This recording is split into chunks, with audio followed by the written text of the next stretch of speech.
Soyez fiers d'être femme. Et c'est vrai que je me suis posé la question, mais pourquoi j'ai choisi ce titre? En fait, c'est quoi? À quoi ça sert d'être fière d'être femme? Et déjà, j'ai pas dit soyez fiers d'être un homme ou soyez fiers. C'est soyez fiers d'être femme. C'est pas parce que c'est mieux d'être femme. C'est pas parce que la femme a quelque chose de supérieur par rapport à l'homme. Non, j'aurais pu aussi bien, si je m'étais adressée aux hommes, je leur aurais dit soyez fiers d'être homme. Ce qui est important, c'est d'être fier de soi et, et d'être en accord avec son genre. Le genre femme, le genre féminin ou le genre homme, genre masculin. Donc là, c'est vraiment cette notion, comment je peux être fière d'être femme et qu'est-ce que ça va m'apporter?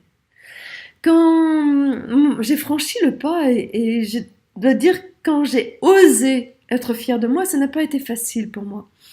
Et quand j'ai osé en plus être fière d'être femme, c'était encore un deuxième pas. Mais peut-être que celui-ci était un petit peu plus facile que le fait d'être fière d'être moi. On m'avait tellement appris que, on est quelque part, on n'est pas grand-chose par rapport à la magnificence de l'univers, par rapport au monde, par rapport à plein d'êtres humains, et on a à avoir une certaine humilité quelque part dans le fait d'être. Et un jour, j'ai découvert que l'humilité, c'était effectivement reconnaître ses limites, reconnaître les endroits où je ne sais pas, les endroits où je ne sais pas comment faire, les endroits où je me sens toute petite.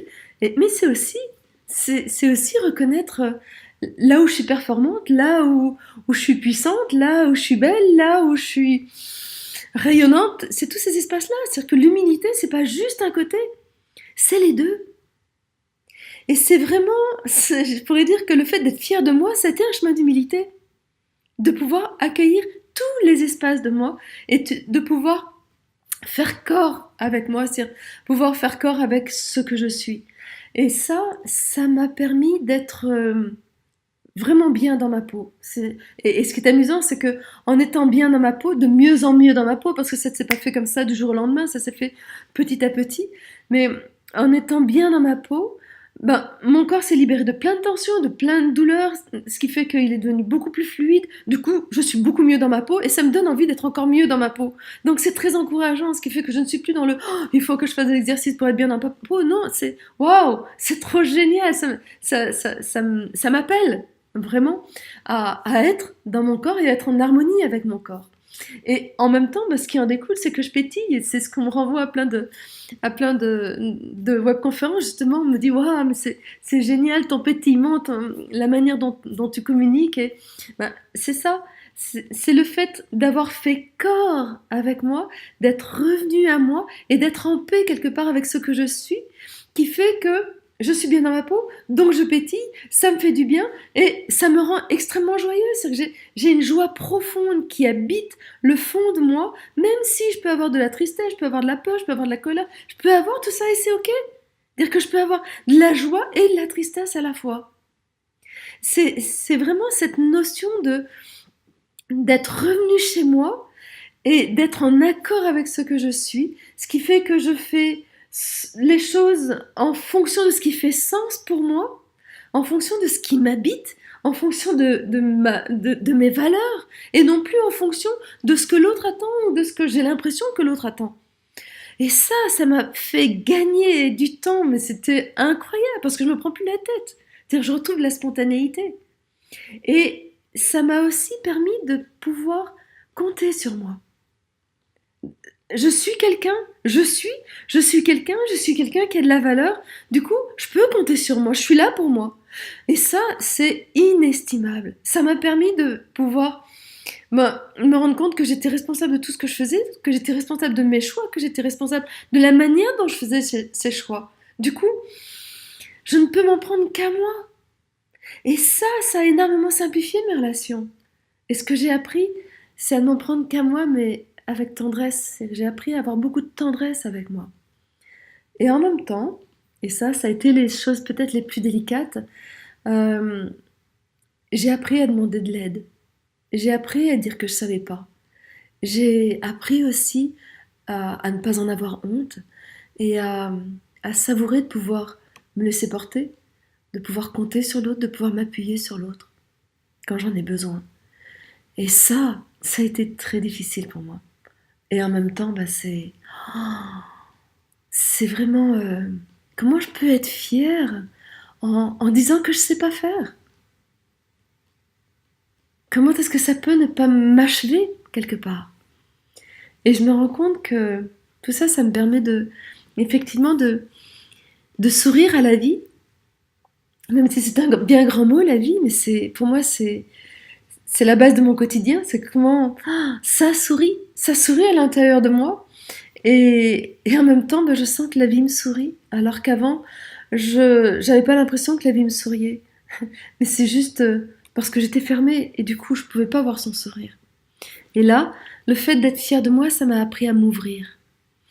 Et du coup, être fière d'être femme, il y a deux aspects. Il y a le fait d'être fière et il y a le fait d'être femme. Et la grosse question pour moi, ça a été comment est-ce que je peux être fière sans que ce soit de l'arrogance, sans que ce soit de la supériorité, sans que j'utilise pour dénigrer l'autre, pour le dévaloriser, pour l'écraser, sans que ce soit ce jeu de pouvoir quelque part. Et là, c'est vraiment la simplicité de faire la paix avec moi qui m'a permis ça. Le fait de me dire, bah ouais, je suis qui je suis. Et ça, ce qui m'a permis de faire ça, c'est ma petite fille intérieure. C'est mon enfant intérieur.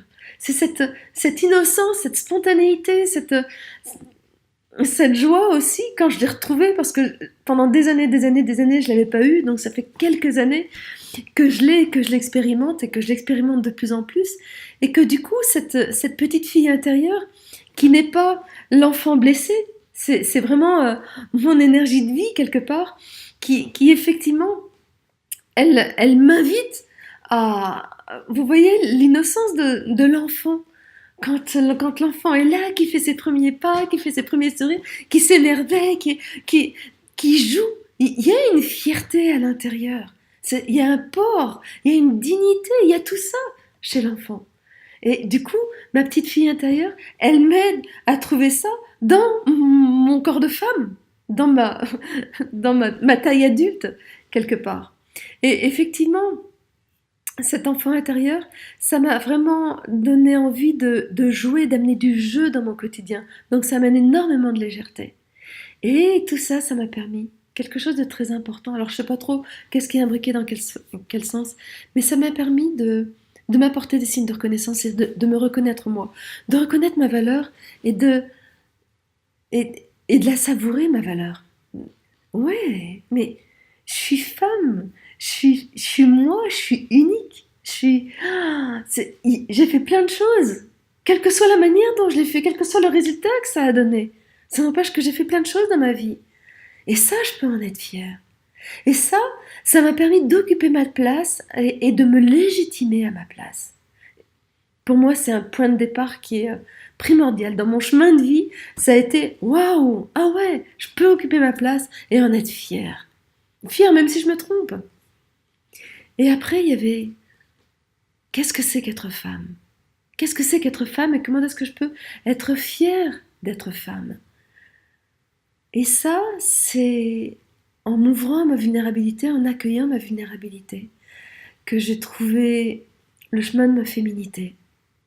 C'est vraiment en sentant comment est-ce que je pouvais revenir suffisamment au centre de moi, et pour ça, ça voulait dire que je m'accueille. Et pour m'accueillir, ça veut dire que je puisse accueillir les espaces que j'aime pas, être en paix avec. Et ça, c'est un espace de vulnérabilité. Parce que sinon, je cherche à cacher ce que je n'aime pas, pour être invulnérable. Alors que là, en disant, ok, j'ai ça à l'intérieur de moi, quelque part, ça fait que je prends dans mes bras les espaces dans lesquels je suis peut-être plus fragile, dans lesquels je peux peut-être me sentir plus faible, ou je sais pas, ou plus incertaine, des choses comme ça. Et c'est ok, ça fait partie de ma vulnérabilité. Et à ce moment-là, quand je suis en paix avec ça, je crains plus rien. Il n'y a plus de raison que j'ai peur qu'on découvre ça, que je déçoive. Ben non, puisque je suis en accord avec ce que je suis. Et ça, le fait d'être là, en accord avec ce que je suis, et ben ça me permet d'être avec ma vulnérabilité, ça me permet de recevoir, ça me permet de m'ouvrir pour pouvoir ressentir ce qui m'entoure. Et ça, c'est éminemment féminin, c'est une spécificité de la femme. J'ai observé comment vous êtes quand vous rentrez dans un espace. La plupart du temps, les femmes vont toujours avoir un espace pour voir et elles vont choisir leur place. Elles ont, comme si elles avaient humé avant. C'est cette notion de pouvoir recevoir. C'est ce qui aussi nous donne envie de pouvoir prévoir, anticiper les choses. Et on le traduit mal, souvent c'est pour pouvoir contrôler, mais si effectivement je suis à l'intérieur de moi et que je peux recevoir, je n'ai plus besoin de ce contrôle. Parce que je suis là. Je suis pas à côté. Parce que j'ai peur. Et c'est quand je suis là et que je peux ouvrir et recevoir que je touche ma puissance. Et que du coup, je ne me mets pas en danger. Et que c'est ça être femme. C'est une harmonie de vulnérabilité et de puissance. Et pour moi, c'est vraiment toute la puissance du cycle de la femme qui peut apprendre ça. C'est pour ça qu'il y a cette richesse du cycle du B-Wave que je vous invite à découvrir si vous n'en avez pas entendu parler. Je ne vais pas vous en parler là, c'est pas le sujet, mais dans le B-Wave, être fière d'être femme, c'est effectivement, c'est comment est-ce que je peux être reine et régner sur mes terres. Et pour ça, je vais vous apporter plusieurs clés parce que c'est peut-être... je dirais qu'aujourd'hui, pour moi, c'est simple à vivre. Ça m'a vraiment simplifié la vie. Mais par contre, c'est pas forcément facile d'y arriver. Il y a plein de freins. Du coup, je vais vous donner des premiers petits pas. Pour moi, les premiers petits pas qui m'ont aidé, c'est déjà de reconnaître ma valeur et de pouvoir reconnaître ce que j'avais accompli. Ça a été primordial. Après, ça a été de pouvoir m'apporter de la douceur. Et la douceur, ça a été le chemin qui m'a amené à m'aimer. Et ça, c'est primordial. Parce que si je m'aime pas, je peux pas être fière de moi. Et après, ce qui a été très très très très important et qui n'a pas été le plus simple, ça a été de pouvoir sortir de ce jeu de triangulation, de victime, bourreau, tous ces espaces-là qui fait qu'on n'arrête pas de faire en fonction de l'autre et ce qui fait que je ne suis jamais moi. Je suis jamais là. Du coup, je peux pas être fière, ça va être la culpabilité, ça va être la honte, ça va être toute la victimisation, ça va être la recherche de domination, ça va être tout ça, et à ce moment-là, je suis jamais là. Et être fière d'être femme, être fière d'être moi, être fière d'être femme, c'est être au centre de moi, être la reine de mon univers, et quelque part en avoir les rênes, et être fière de ce que je fais, même si c'est une erreur. C'est ok. Je suis en accord avec ce que je fais quand je le fais.